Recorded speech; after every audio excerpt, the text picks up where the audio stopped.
Então, uma boa noite a todos, que a graça e a paz do nosso Senhor Jesus Cristo seja com todos vocês. Eu gostaria de falar com você nessa noite sobre o seguinte tema: quem eu era, quem eu sou e qual é a minha missão. Quem eu era, quem eu sou e qual é a minha missão. Para esse tema, então, eu te convido aí a abrir a sua Bíblia em Gálatas, capítulo 1, versículos do 11 ao 24. Gálatas, capítulo 1, versículos do 11 ao 24. Assim diz a boa palavra do Senhor. Irmãos, quero que saibam que o evangelho por mim anunciado não é de origem humana. Não o recebi de pessoa alguma, nem me foi ele ensinado. Ao contrário, eu o recebi de Jesus Cristo por revelação. Vocês ouviram qual foi o meu procedimento no judaísmo, como perseguia com violência a igreja de Deus, procurando destruí-la.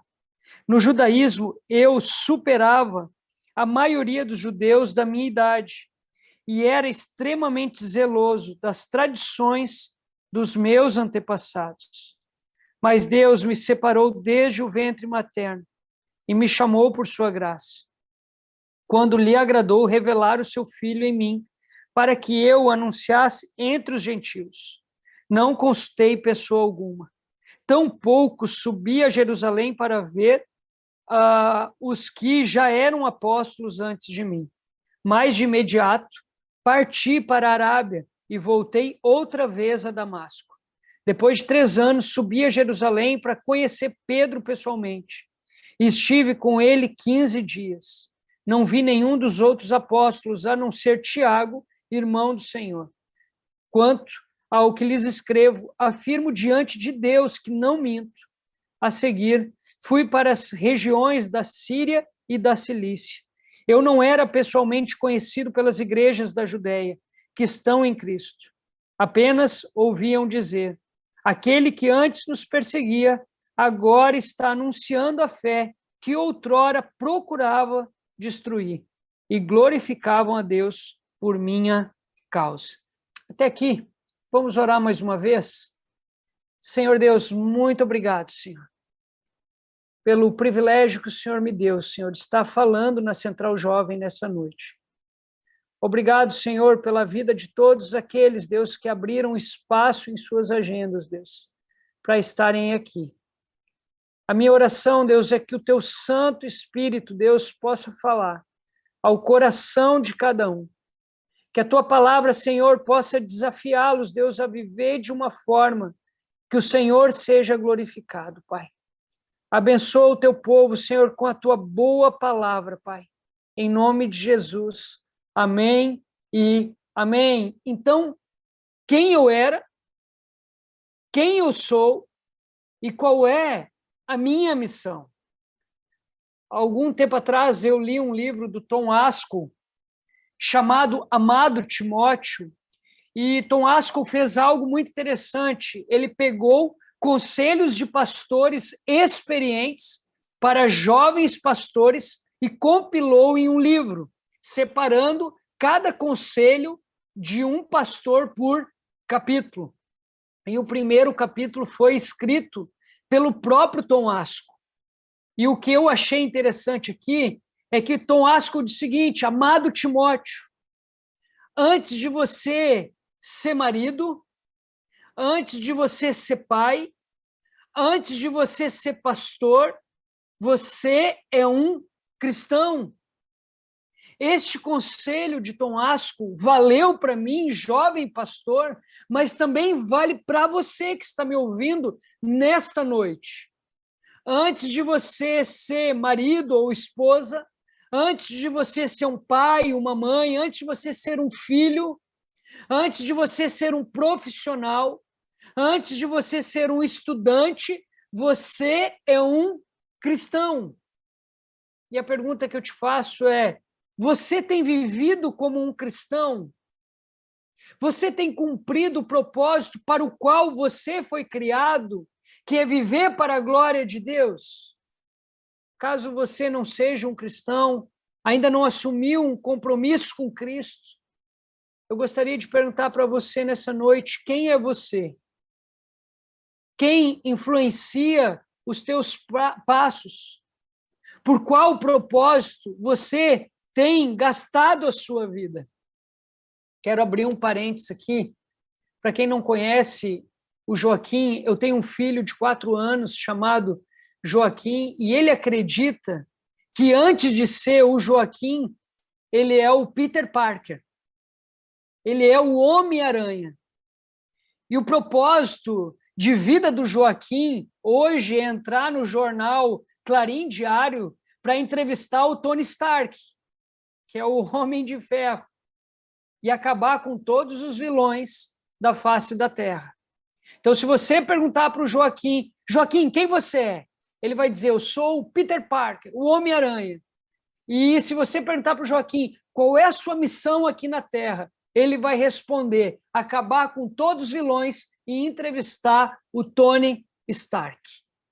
Se você tem um pensamento semelhante ao Joaquim sobre você, eu te aconselho urgentemente a procurar um médico e também um gabinete pastoral. Mas volto a perguntar para você, quem você era antes de Cristo?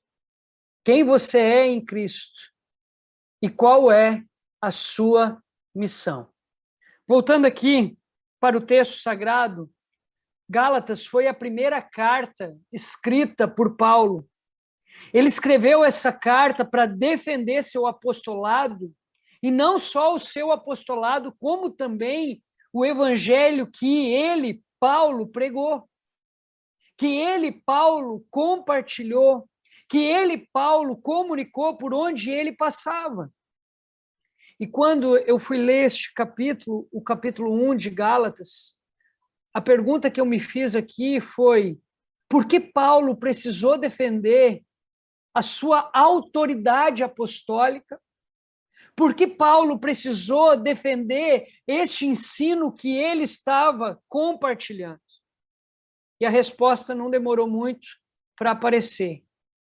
Paulo, ele estava sofrendo inúmeros ataques de seus adversários.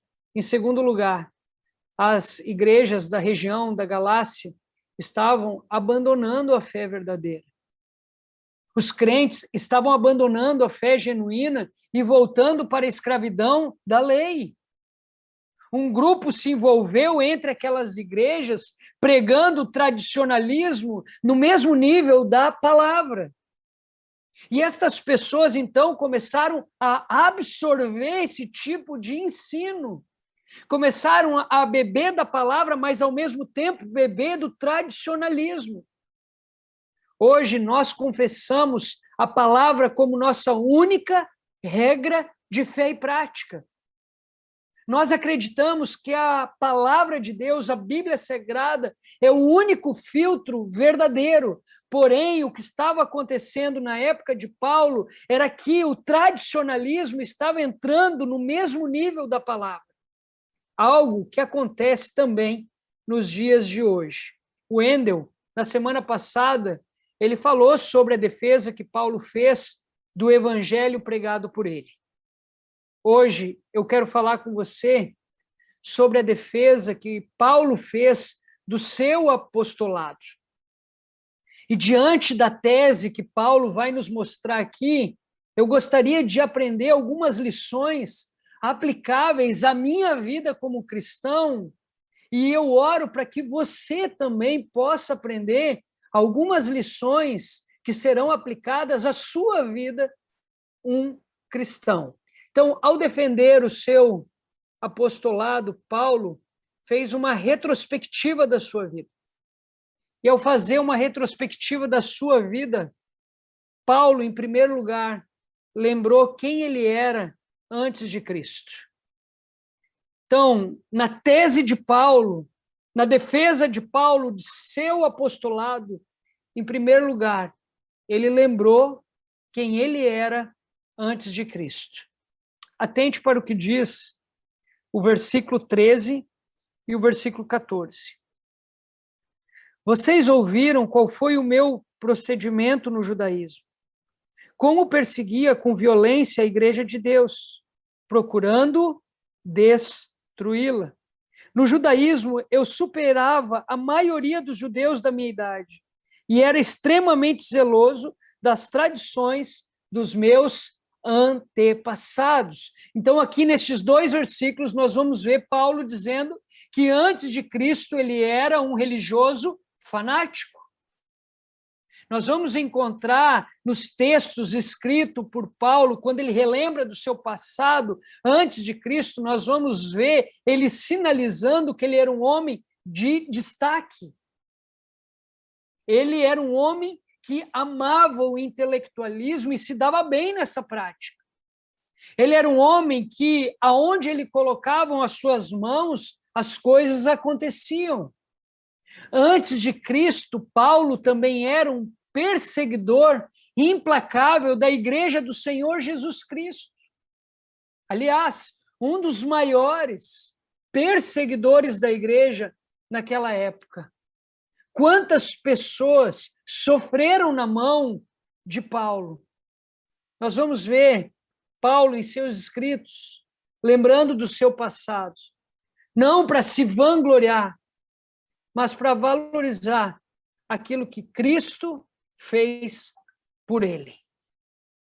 Isso é importante frisar. Quando Paulo, em seus escritos, relembra o seu passado antes de Cristo, Paulo não está tentando se vangloriar. Paulo não está tentando contar vantagens de como ele era bom.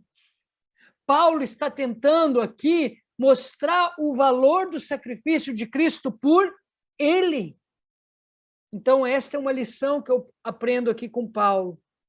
Lembrar quem eu era antes de Cristo não serve para me vangloriar, mas para valorizar o que Cristo fez por mim. Alguns anos atrás, Joyce e eu, nós servimos de voluntários em uma comunidade terapêutica. E nos primeiros dias, nós tentamos descobrir a história de cada interno, perguntando como era a vida deste interno antes de ter um encontro com Cristo. Não demorou muito, a líder da comunidade terapêutica nos chamou e pediu para não fazer mais essa pergunta lá dentro. E eu perguntei por quê? Sendo que lembrar quem eu era antes de Cristo serve para valorizar aquilo que Cristo fez por mim. E aí ela me disse, Tiago, você tem razão no seu pensamento, mas aqui dentro desta comunidade terapêutica, quando eles começam a lembrar do passado entre eles, eles não falam para glorificar o Senhor, mas para se vangloriar, para mostrar o quão fortes eles eram, quão perigosos eles eram. E isso não é benéfico aqui dentro. Quem você era antes de Cristo? Em Efésios, capítulo 1, Paulo vai dizer que antes de Cristo nós estávamos mortos em nossos pecados. Antes de Cristo nós éramos escravos das forças malignas. Nós éramos escravos da cultura local, desta cultura que existe nos dias de hoje. Nós éramos escravos do nosso próprio eu. Antes de Cristo, nós estávamos mortos, escravizados pelo inimigo, escravizados pela cultura local, uma cultura podre, escravizados pelo nosso próprio eu, buscando viver a nossa própria vontade. Paulo lembrou quem ele era antes de Cristo, um homem afastado de Deus. O que adianta ser um fanático religioso? O que adianta ser um homem culto? O que adianta ser um homem implacável em suas ações se você está morto e condenado ao inferno para a eternidade? O que adianta você ser um fanático religioso? O que adianta você ser um homem, uma mulher culto, o que adianta ser implacável em suas ações se você não está próximo do Senhor? Se você não valoriza aquilo que o Senhor fez por você na cruz do Calvário? Ao defender o seu apostolado, Paulo ele fez uma retrospectiva da sua vida, da sua caminhada. E ao fazer uma retrospectiva da sua vida, Paulo ele lembrou quem ele era antes de Cristo e da onde Cristo tirou ele.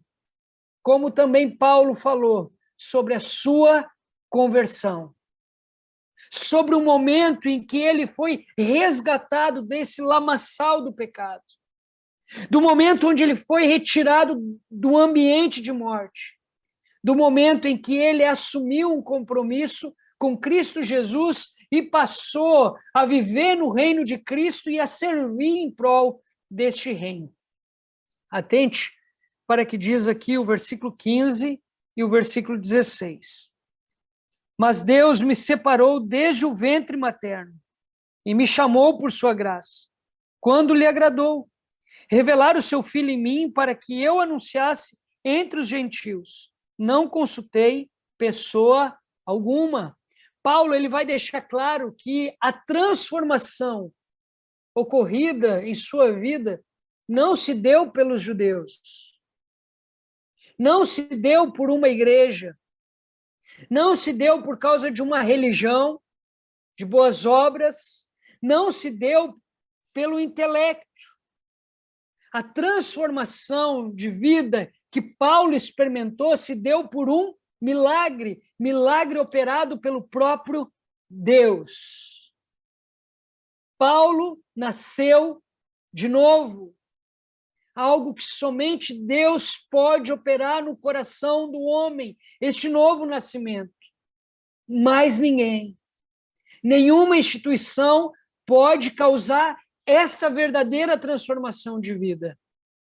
Nenhum homem pode causar no outro homem esta transformação de vida. Muitas vezes nós tentamos mudar os nossos familiares, muitas vezes nós tentamos mudar os nossos irmãos da igreja, muitas vezes nós tentamos mudar os nossos amigos, as pessoas que nós amamos, mas isso é impossível, a não ser que o próprio Deus opere este milagre.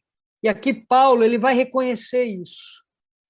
John Stott, olhando para esses dois versículos, ele vai chegar à seguinte conclusão: Deus revelou Jesus a Paulo. E essa revelação não foi apenas no nível intelectual, mas, sobretudo, no nível experimental. A experiência que Paulo teve no caminho de Damasco mudou a sua vida. O próprio Cristo ressurreto, a quem Paulo perseguia, apareceu-lhe e transformou a sua vida. Sua conversão não foi um sugestionamento psicológico, nem uma histeria emocional, mas uma revelação sobrenatural que transformou radicalmente o seu viver. Paulo, ele teve um encontro com o Cristo ressurreto. Isto mudou a vida dele. Isto mudou a história dele. Agora aquele homem não era apenas capaz de fazer coisas boas. Agora aquele homem era capaz de fazer a vontade de Deus. Você lembra do dia que Deus revelou Jesus a você de uma forma irresistível? Em outras palavras, você lembra do dia da sua conversão? Você lembra do dia que você assumiu um compromisso com Cristo? Você lembra do dia que você recebeu a salvação que existe em Jesus Cristo? Você lembra do dia que você nasceu de novo? Você consegue descrever esse dia? Quando esse dia vem à sua memória, que tipo de sentimento brota em seu coração? Eu nasci em lar cristão, porém, aos 15 anos, eu entendi que não bastava ser apenas filho de crente para receber a salvação em Jesus Cristo.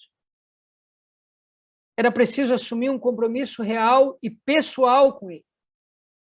Este momento, eu lembro que se deu em um congresso na igreja onde a minha família congregava na cidade de Taquari. Estava acontecendo um congresso de 3 dias, e no segundo dia o pregador pregou Atos capítulo 2, e no final ele fez o apelo para quem gostaria de se juntar à família da fé. Ali no versículo 46, se eu não me engano, diz que Deus ia acrescentando pessoas àquela família. E diante deste último versículo, ele fez um apelo para quem gostaria de se juntar a essa família, a família de Deus. Naquele momento, algo aconteceu no meu coração. Os meus olhos se abriram. E ali eu confessei os meus pecados. Eu me arrependi das minhas transgressões. Pedi perdão ao Senhor. Assumi Cristo como meu único e suficiente Salvador. Entreguei o controle da minha vida para Ele. E a Bíblia vai dizer que toda vez que um pecador se arrepende, acontece o quê? Festa no céu. Eu entendo que naquele momento ali, há 20 anos atrás, houve festa no céu. E não só festa no céu, como também festa naquele ambiente local. Eu lembro que mais pessoas foram até a frente, assumindo um compromisso com Jesus. A igreja estava radiante, a igreja estava celebrando. E quem estava ali comigo? A minha avó. Eu lembro que a minha avó chorava de alegria por ver o seu neto assumindo um compromisso com o Deus dela. Foi um momento de muita alegria ao defender o seu apostolado. Paulo, ele fez uma retrospectiva de sua vida. Paulo lembrou quem ele era antes de Cristo. Paulo, ele falou sobre a sua conversão.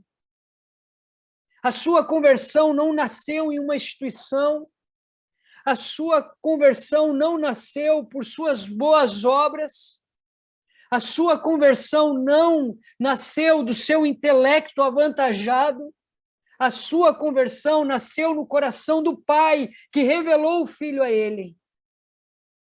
Mas Paulo também falou sobre a sua nova missão como crente no Senhor Jesus Cristo. O versículo 16 ao 24 vão dizer assim: revelar o seu Filho em mim, para que eu anunciasse entre os gentios. Não constei pessoa alguma. Tampouco subi a Jerusalém para ver os que já eram apóstolos antes de mim. Mas de imediato parti para a Arábia e voltei outra vez a Damasco. Depois de 3 anos, subi a Jerusalém para conhecer Pedro pessoalmente. Estive com ele 15 dias. Não vi nenhum dos outros apóstolos, a não ser Tiago, irmão do Senhor. Quando, ao que lhes escrevo, afirmo diante de Deus que não minto. A seguir, fui para as regiões da Cirícia e da Cilícia. Eu não era pessoalmente conhecido pelas igrejas da Judéia que estão em Cristo.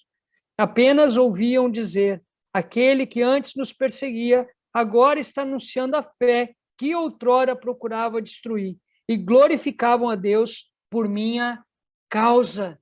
Então, a missão de Paulo, antes de se tornar um cristão, era de ser um religioso fervoroso.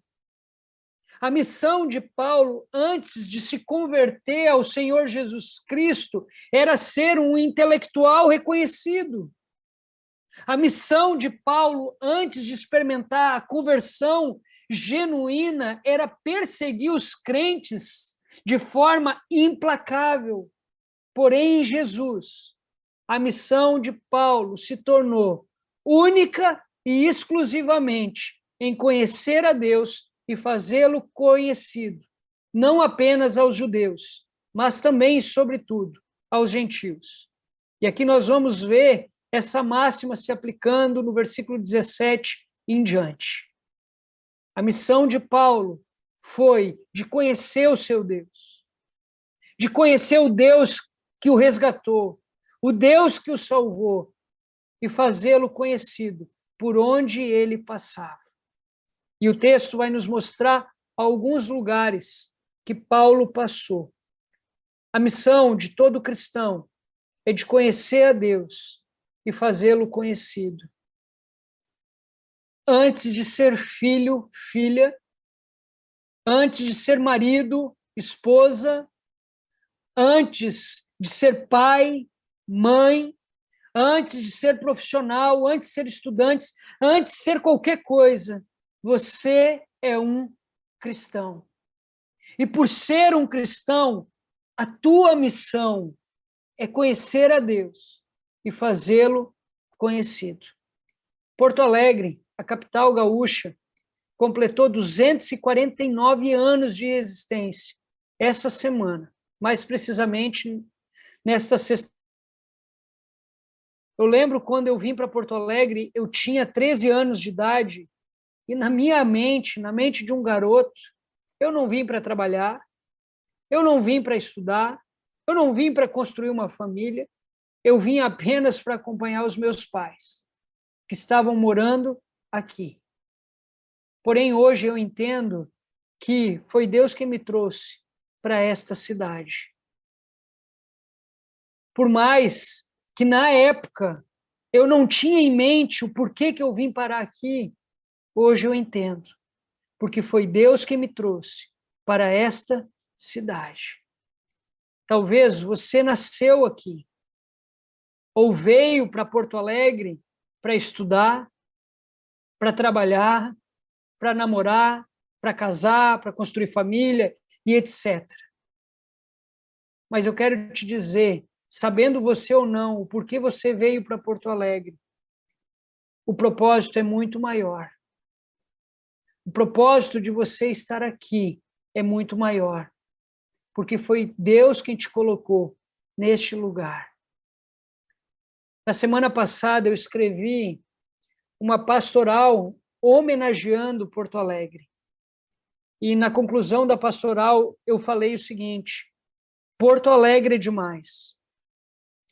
Apesar dos seus desafios e dificuldades, é um lugar bom para morar, desenvolver e criar a família. Está difícil viver aqui? Não fuja. Está difícil viver em Porto Alegre?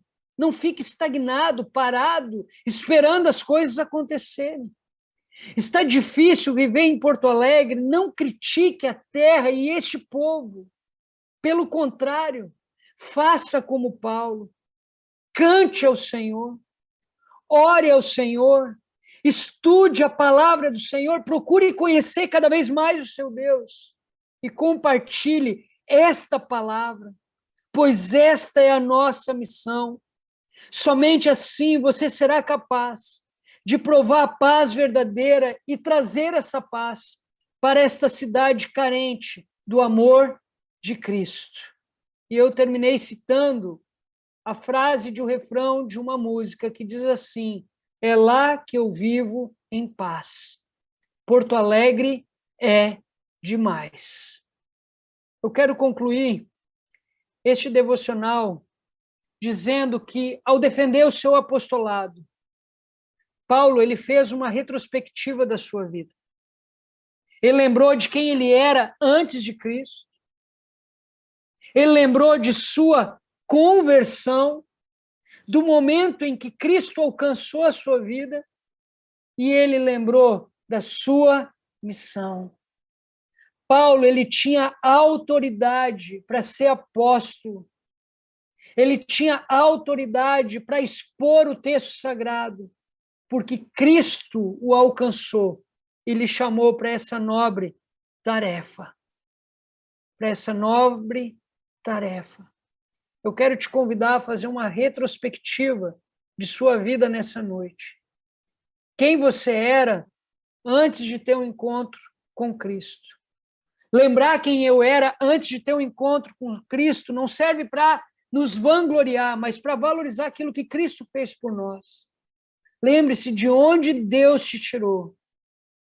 Eu quero te convidar a fazer uma retrospectiva de sua vida.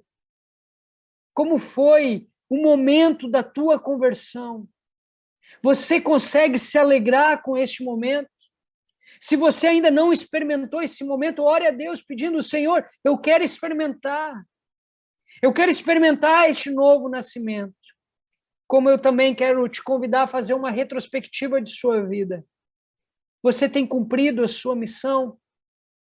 Você tem cumprido a sua missão? Se você veio parar aqui em Porto Alegre ou nasceu aqui em Porto Alegre, saiba disso. Existe um propósito maior que te trouxe para cá, que é o próprio Deus. Eu quero orar por você nessa noite, que ainda não tomou uma decisão por Cristo. Que você possa fazer isso neste momento, pois esta é a melhor decisão que alguém pode tomar. A Bíblia vai dizer que antes de Cristo nós estávamos mortos em nossos pecados, escravizados por forças malignas, cultura local e pelo nosso próprio eu. Porém, Cristo, na cruz, venceu a morte e nos trouxe libertação. Mas para isso você precisa assumir um compromisso com Ele. Mas eu também quero orar por você, que um dia tomou essa decisão, mas vive como se não tivesse tomado. Vive ainda sendo influenciado pela cultura local, ainda sendo influenciado por forças malignas, ainda sendo influenciada pelo seu próprio eu. Mas eu também gostaria de orar por você, que não tem cumprido a sua missão nessa cidade, que veio para cá achando que sua missão era estudar, trabalhar, constituir família, mas ainda não entendeu que existe um propósito maior. Então vamos orar? Senhor Deus, obrigado, Pai, porque o Senhor nos amou, Pai. O Senhor nos amou, Pai. E este amor é um amor inexplicável, imensurável, espontâneo. Deus, ninguém obrigou o Senhor a nos amar, foi o Senhor quem decidiu nos amar. E foi o Senhor quem decidiu entregar o seu próprio Filho na cruz do Calvário, para que hoje nós pudéssemos ter essa possibilidade de restaurar o nosso relacionamento contigo. Se existe alguém aqui, Senhor, vivendo longe da tua presença, Deus, longe da tua vontade, que nesse dia essa pessoa possa decidir voltar para os braços do Pai. Que essa pessoa possa decidir, Senhor, assumir um compromisso contigo, entregar as rédeas da sua vida em tuas mãos, e assim como Paulo, viver para a tua glória. Mas eu também gostaria de orar por aqueles, Deus, que assumiram um compromisso com o Senhor, mas vivem como se não tivesse assumido. Continuam sendo influenciados, Deus, pela cultura deste mundo. Continuam, Senhor, erguendo bandeiras, Deus, que não tem nada a ver com a bandeira do reino, Senhor. Continua, Senhor, buscando a sua própria vontade, Deus. Tem misericórdia, Senhor, dessas pessoas, que no dia de hoje, Pai, elas possam decidir, Senhor, viver para Ti. Somente para Ti, Senhor, cumprindo a sua missão, que é uma vida para a sua glória. Mas eu também gostaria de orar, Senhor, para aquelas pessoas que vieram para Porto Alegre achando, Senhor, que a sua missão aqui nessa cidade era estudar, trabalhar, constituir família, mas não conseguindo enxergar um propósito maior ainda. Que o Senhor possa abrir os olhos dessas pessoas e que elas possam sair daqui com seus corações queimando, Senhor, para compartilhar o evangelho por onde elas passarem, como Paulo compartilhou, Pai. Em nome de Jesus. Amém e amém. Que Deus abençoe você, que Deus abençoe a sua família, que Deus abençoe a Central Jovem.